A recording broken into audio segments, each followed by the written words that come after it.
Ako'y makikibahagi dito sa mga pambungad ng Roma 1:15-16. At aking babasahin.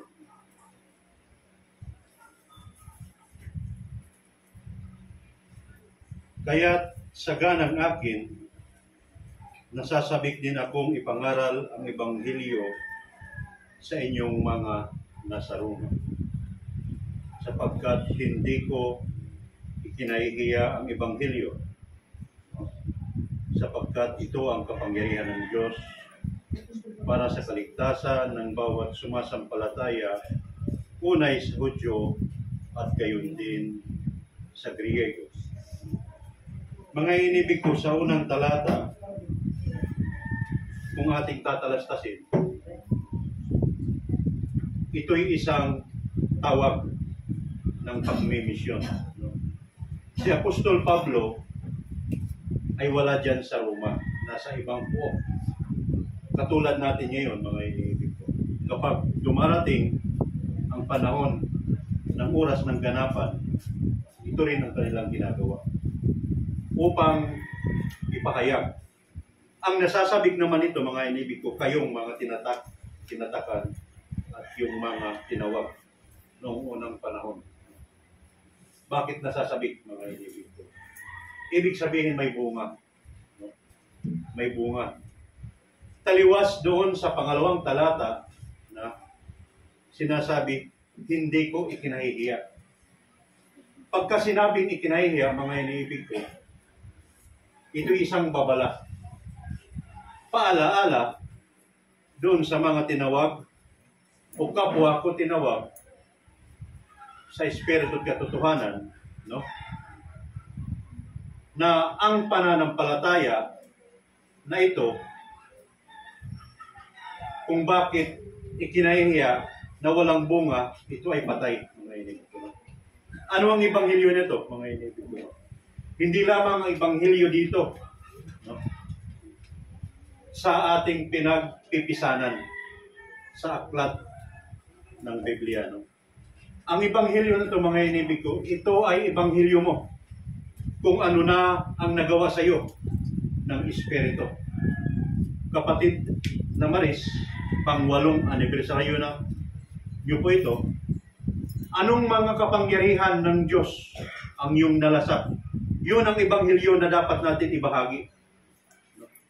Yan ang aklat na buhay na tayo ang dapat magbahagi.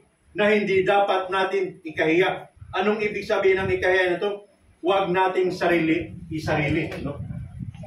Ipahayag mo. Ipahayag mo sa iyong kapwa, lalong-lalo na doon sa mga hindi pa natatakan. Sapagkat sigurado ako, sa pang-8 taong anibersaryo na yan, maraming bagay na ang nagbunga at pinalasap ikaw at ng Diyos na yung sinasampalatayanan. No? Marami nang pangyayari ng mga pagkakataon, hindi lang pait o lasap, mga inibig ko. Narinig ko kanina, mga inibig ko, na patungkol sa mga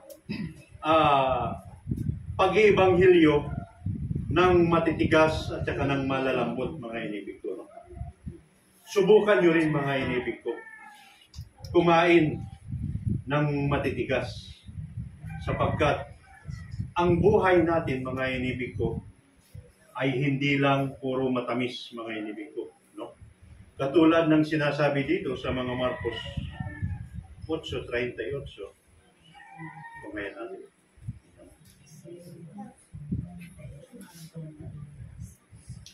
Sapagkat sino mang ikinahihiya ko ang aking mga salita sa mapangalo niya ay makasalanang salinlahi, ito ay ikahihiya rin naman siya ng anak ng tao pagdating niyang nasa kalulatian ng kanyang ama na kasama ang banal na anghel. Ikahihiya ka rin, mga inibig ko. Ibig sabihin, hindi ka rin niya kikilalanin pagdating ng panahon. Ano?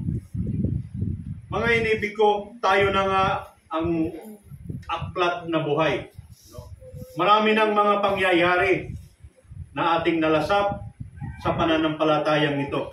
Kaya kung bakit tayo nananatili, dito sa ating gawain na ito, no? Mga iniibig ko. Sa pamamagitan ng paglalahad, pagpapakilala ng ating mga nakamtan o ating nalasap dito, mga inibig ko, yan ay isang pagsunod. Pagsunod sa Ebanghelyo ng Diyos. Pagsunod sa Kanyang sinasabi dito sa mga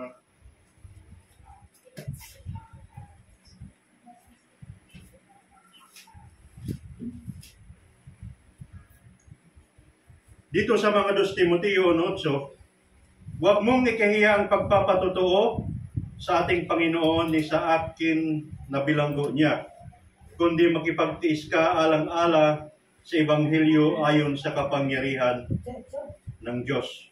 No? Ipakilala mo, ibahagi mo, mga iniibig ko. No? Dahil dito tayo titibay. No? Hindi lang ito ibig sabihin na kasi ang pagkahiya ito ay kawalan ng pananampalataya na sinasabi rin dito sa mga ngayon natin sa mga Hebreo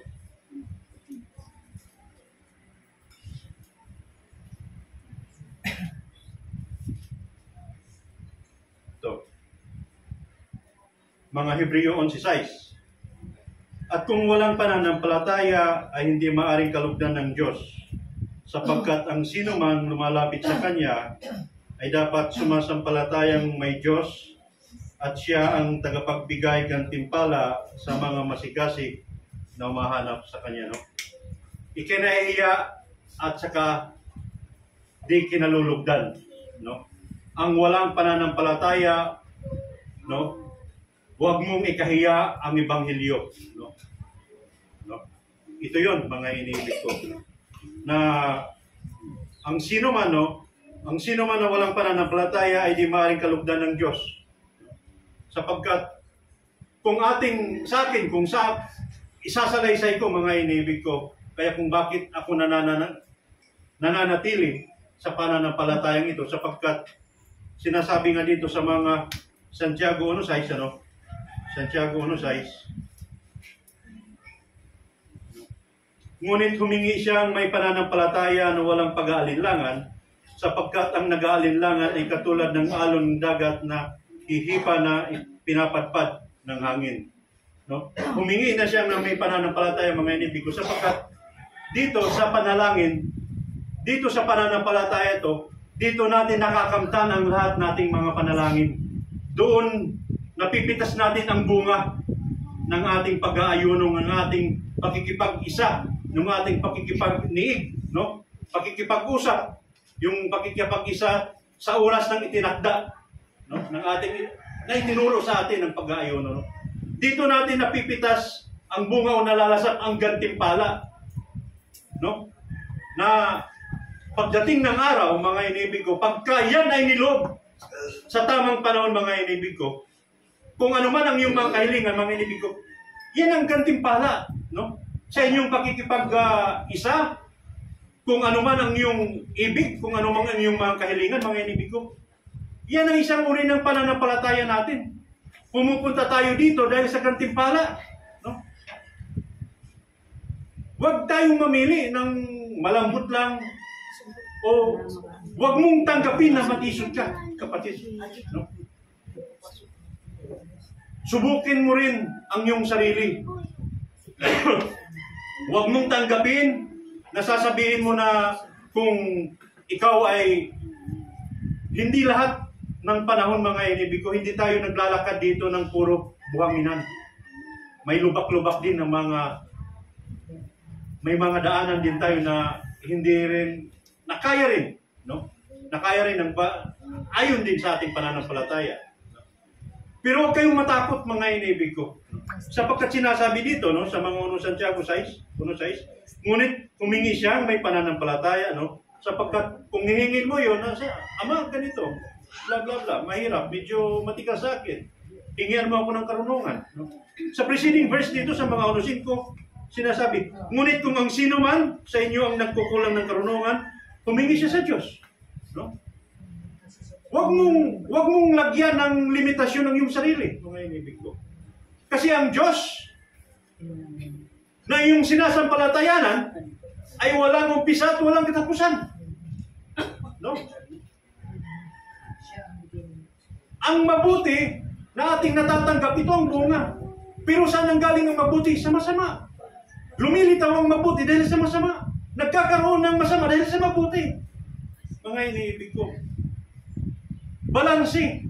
Ibig kong sabihin, mga inibig ko, habang tayo nakikipaglakbay sa buhay ng spiritual, mga inibig ko, dalawang buhay yan, mga inibig ko, no? Matigas, marami yan, mapakla, maasim, maalat, matabang. Minsan tumatabang kayo, mga inibig ko. Minsan pumapakla kayo sa kapwa nyo. Minsan nagiging maasim kayo. No? Ganun yun ang pananampalataya, mga inibig ko. Mararanasan natin. Pero bakit nananatili pa tayo? May umaabot na ng 20 taon, 30 taon. Dahil bakit? Sa pananampalataya, nagbubunga tayo, mga inibig ko. Ibig sabihin yan, mga inibig ko, kahit anong tukso man ang dumating, no? Dito sa mga pahayag 12:9, no? Tumitibay tayo, no? Dahil nalalampasan natin sa sinasabi mga Apokalipsis 12:9, at itinapon ng malaking dragon ang matandang ahas, ang tinatawag na Diablo at Satanas, ang mandaraya sa buong sanglibutan. Siya ay itinapon sa lupa at kaniyang mga anghel ay itinapon kasama niya. No? Nananatili tayo dito dahil napagtatagumpayan natin ang masama. Hindi lang puro kabutihan, mga kapatid ko sa pananampalataya. At higit sa lahat, tinatalo niyo ang Diablo at ang Satanas. Kaya tayo nananatili sa pananampalatayang ito. No?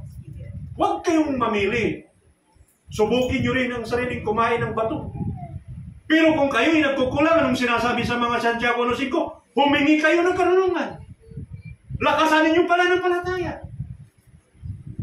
Yan ang buhay na aklat ng Ebanghelyo. No? Na ating nalalasap, na kailangan nating ibahagi. Mahigit 3 taon na po ako dito, mga inibig ko. Ang lahat ng aking nakamtan dahil sa pakikipag-isa. Kaya nananatili ako dahil sa bunga, mga inibig ko. Dahil sa resulta.